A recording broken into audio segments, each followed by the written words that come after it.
Dames et messieurs, au TAP, bienvenue aux JT de l'Esprit, c'est ici et maintenant. Une seule question, sinon plusieurs d'ailleurs, on peut les enchaîner. La prière peut-elle absoudre les péchés commis? Comment expliquer la trahison ambiante dans le cercle, je dirais afro-africain aujourd'hui? Le blond Tiki Correjo semble en avoir d'ailleurs une piste. On regarde simplement ce document. Plusieurs vidéos ou publications que la trahison est aujourd'hui le mal suprême de l'Afrique, parce que l'Afrique reste le seul continent où la trahison est rentable.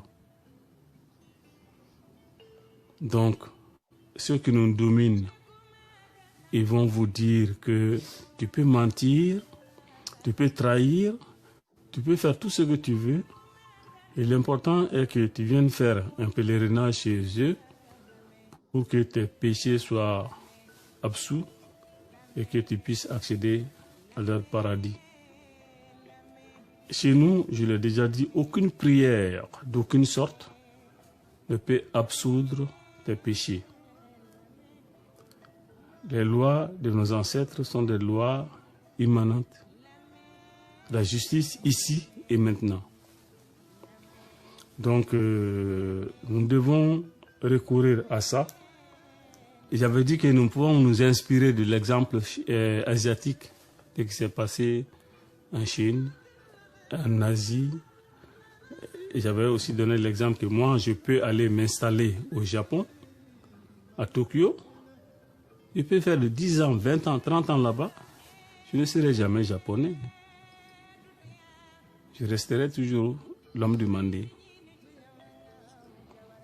Alors, donc, vous qui êtes dans la diaspora, vous pouvez vivre votre africanité même étant dans la diaspora, même étant sur les terres de déportation.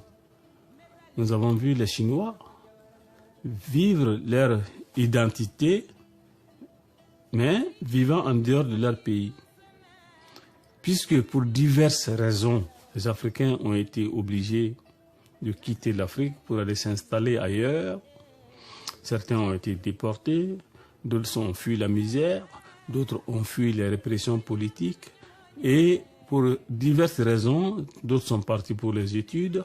Pour diverses raisons, les gens se sont retrouvés à l'étranger. Donc vous êtes les ambassadeurs de l'Afrique. Et je l'ai dit, le monde, ils appellent ça le carrefour des civilisations. Et quand on va au carrefour des civilisations, chacun a son sac à dos.